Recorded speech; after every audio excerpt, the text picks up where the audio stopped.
هو الذي أنزل السكينة في قلوب المؤمنين ليزدادوا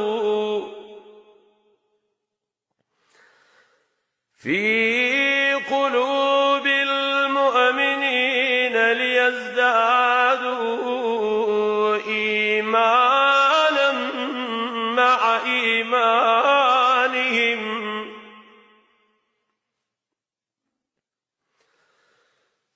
ولله جنود السماوات